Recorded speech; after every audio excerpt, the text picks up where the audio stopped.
السلام علیکم ورحمۃ اللہ وبرکاتہ۔ اللہ رب العزت میرے تمام پیارے ویورز کو ہمیشہ خوشحال، آباد اور اپنی رحمت کے سائے میں محفوظ رکھے، آمین۔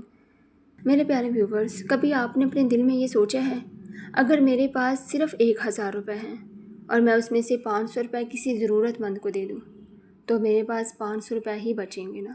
ہمارا حساب تو یہی کہتا ہے نا، لیکن آج میں آپ کو وہ بات بتانے والی ہوں جو حساب سے آگے کی بات ہے۔ ہمارے پیارے نبی کریم صلی اللہ علیہ وآلہ وسلم نے فرمایا، صدقہ مال کو کم نہیں کرتا۔ یہ کوئی موٹیویشنل جملہ نہیں ہے، یہ ہمارے نبی کریم صلی اللہ علیہ وآلہ وسلم کا فرمان ہے۔ صحیح مسلم میں یہ حدیث پاک موجود ہے، اور اسی حدیث میں آگے یہ بھی فرمایا گیا کہ جو شخص کسی کو معاف کرتا ہے اللہ رب العزت اس کی عزت بڑھاتا ہے، اور جو شخص اللہ رب العزت کے لیے عاجزی اختیار کرتا ہے اللہ سبحانہ تعالیٰ اسے بلند فرماتا ہے۔ اب ذرا سوچئے، ہم دنیا کے حساب میں بہت ماہر ہیں۔ 1000 روپے میں سے 500 نکالیں گے تو 500 بچیں گے، یہ بات تو ہمیں بہت اچھے سے معلوم ہے، لیکن ہم یہ بھول جاتے ہیں کہ رزق کا حساب صرف کیلکولیٹر سے نہیں ہوتا۔ آپ نے کبھی دیکھا ہے ایک انسان بہت کم کماتا ہے لیکن اس کے گھر میں ایک سکون ہوتا ہے، اور ایک انسان بہت زیادہ کماتا ہے لیکن پیسہ آتا ہے اور پتہ ہی نہیں چلتا وہ کہاں چلا گیا۔ کبھی بیماری میں، کبھی کسی نقصان میں، کبھی کسی اچانک کوئی ایونٹ میں وہ خرچ ہو جاتے ہیں، کبھی ایسی چیز میں جس کی اسے ضرورت بھی نہیں تھی۔ تو اصل سوال صرف یہ نہیں کہ میرے پاس کتنا پیسہ ہے، اصل میں سوال جو ہے وہ یہ ہے میرے مال میں برکت کتنی ہے۔ اور یہی وجہ ہے کہ رسول اللہ صلی اللہ علیہ وآلہ وسلم نے ہمیں صدقے کے بارے میں یہ یقین دیا کہ صدقہ مال کو کم نہیں کرتا۔ لیکن یہاں ایک بات بہت اچھی طرح سمجھ لیجئے، اس حدیث پاک کا مطلب یہ نہیں کہ آج آپ 500 روپے صدقہ کریں گے تو کل آپ کے ہاتھ میں لازماً 1000 روپے واپس آ جائیں گے۔ اللہ رب العزت کا معاملہ اس طرح کا کوئی میکنیکل فارمولا نہیں ہے۔ اللہ سبحانہ تعالیٰ کبھی مال کے ذریعے بدلہ دیتا ہے، کبھی کسی مصیبت سے دور کرتا ہے، کبھی کسی نقصان سے بچا لیتا ہے، کبھی دل کو ایسا سکون دیتا ہے جو دنیا کی کوئی چیز دے ہی نہیں سکتی، اور کبھی آخرت کے لیے ایسا اجر رکھ دیتا ہے جس کا ہمیں ابھی اندازہ ہی نہیں۔ اس لیے صدقہ اللہ رب العزت کے ساتھ کوئی سودا نہیں ہے، صدقہ عبادت ہے۔ آپ اس لیے نہیں دیتے کہ یا اللہ پاک میں نے آج 500 روپے دیے ہیں اب مجھے 10,000 واپس چاہیے، نہیں، آپ اس لیے دیتے ہیں کہ یا اللہ پاک یہ مال بھی تیرا دیا ہوا ہے اور میں تیری رضا کے لیے اس میں سے کچھ تیرے بندوں پر خرچ کر رہا ہوں۔ اور پھر اللہ رب العزت اپنے بندوں کے ساتھ جو معاملہ کرتا ہے وہ اللہ رب العزت بہتر جانتا ہے۔ قرآن پاک میں اللہ سبحانہ تعالیٰ نے اپنے راستے میں خرچ کرنے والوں کے اجر کی مثال ایک دانے سے دی ہے جو 7 بالیاں پیدا کرتا ہے، اور ہر بالی میں 100 دانے ہوتے ہیں، اور اللہ سبحانہ تعالیٰ جس کے لیے چاہتا ہے مزید بڑھا دیتا ہے۔ یعنی اللہ سبحانہ تعالیٰ کے ہاں نیکی کا اجر ہماری سوچ سے کہیں زیادہ ہے۔ تو میرے پیارے بھائیوں اور بہنوں، اگر آپ کے پاس بہت زیادہ پیسہ نہیں ہے تو یہ مت سوچئے میں صدقہ کیسے کروں۔ آپ تھوڑا سا دیں، کسی کو کھانا کھلا دیں، کسی پریشان انسان کی ضرورت پوری کر دیں۔ اگر آپ کے پاس پیسے نہیں ہیں تو اچھی بات بھی صدقہ ہے، کسی کے لیے آسانی پیدا کرنا بھی نیکی ہے، کسی کے دل کو توڑنے کی بجائے اسے خوش کر دینا بھی بہت بڑی نیکی ہے۔ لیکن آج کی بات صرف صدقے تک نہیں ہے، حدیث پاک کا دوسرا حصہ ہمارے لیے اس سے بھی زیادہ مشکل ہے۔ نبی کریم صلی اللہ علیہ وآلہ وسلم نے فرمایا، جو شخص معاف کرتا ہے اللہ رب العزت اس کی عزت بڑھاتا ہے۔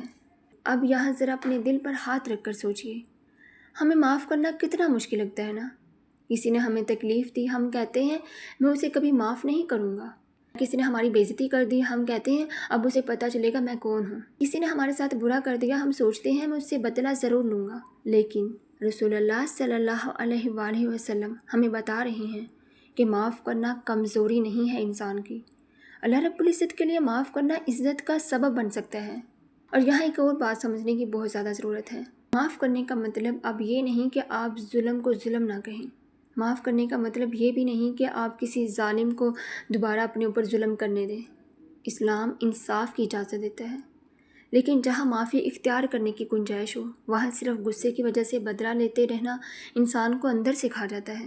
اور رسول اللہ صلی اللہ علیہ وآلہ وسلم نے حقیقی طاقت کے بارے میں بھی فرمایا کہ طاقتور وہ نہیں جو دوسروں کو گرا دے، بلکہ اصل میں طاقتور وہ ہے جو غصے کے وقت اپنے آپ کو قابو میں رکھے۔ یہ حدیث پاک صحیح بخاری اور صحیح مسلم دونوں میں موجود ہے۔ تو ذرا اپنے آپ سے پوچھئے، میں واقعی طاقتور ہوں یا صرف غصے میں اونچی آواز میں بول سکتا ہوں؟ میں واقعی باعزت ہوں یا لوگ صرف مجھ سے ڈرتے ہیں؟ کیونکہ ڈر اور عزت ایک چیز بالکل نہیں ہے۔ کوئی شخص آپ کے سامنے اس لیے خاموش ہے کہ وہ آپ سے ڈرتا ہے، یہ ضروری نہیں کہ وہ آپ کی عزت بھی کرتا ہو۔ اصل عزت تو وہ ہے جو دل میں پیدا ہو۔ اور حدیث پاک ہمیں بتاتی ہے کہ اللہ رب العزت کے لیے معافی اور عاجزی انسان کو بلند کرتی ہے۔ اب حدیث کا تیسرا حصہ سنیے۔ جو شخص اللہ سبحانہ تعالیٰ کے لیے عاجزی اختیار کرتا ہے، اللہ رب العزت اسے بلند کرتا ہے۔ یہ بات ہماری موجودہ زندگی میں کتنی ضروری ہے۔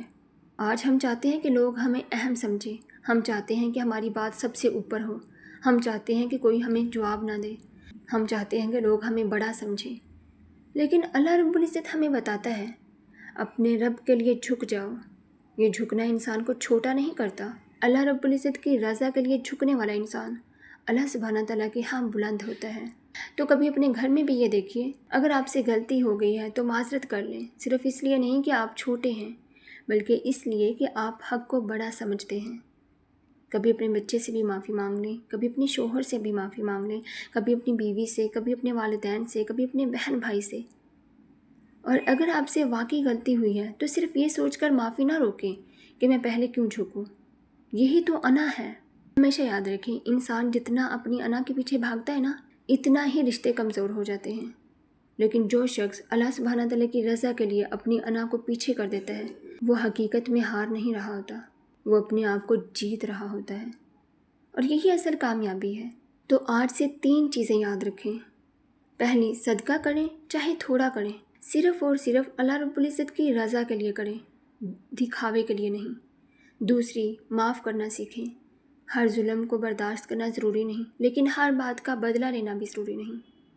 تیسری، عاجزی اختیار کریں۔ اپنی حیثیت، اپنی دولت، اپنی تعلیم، اپنے عہدے اور اپنی خوبصورتی پر تکبر نہ کریں، کیونکہ یہ سب چیزیں آج ہیں، کل نہیں بھی ہو سکتی۔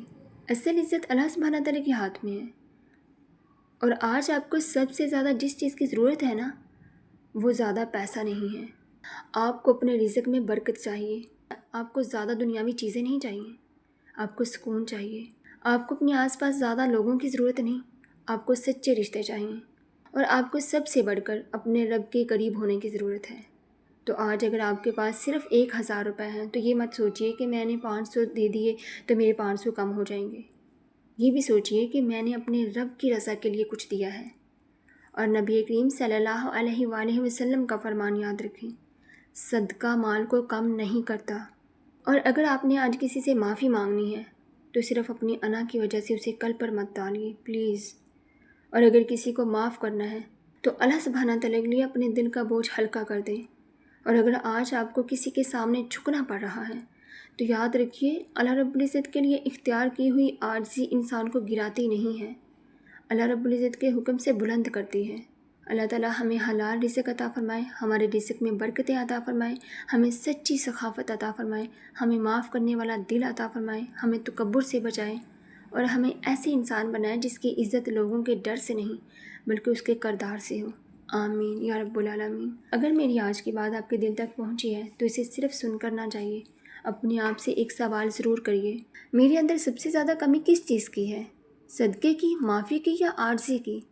اور اگر آپ کو لگتا ہے کہ یہ بات کسی ایسے شخص تک پہنچنی چاہیے جو ہر وقت بدلے کی آگ میں سوچتا رہتا ہے، جسے صدقہ کرنے سے ڈر لگتا ہے کہ میرا مال کم ہو جائے گا، تو یہ ویڈیو اس تک ضرور پہنچائیے۔ اللہ رب العزت ہمیں بات سننے، سمجھنے اور اس پر عمل کرنے کی توفیق عطا فرمائے۔ آمین یا رب العالمین۔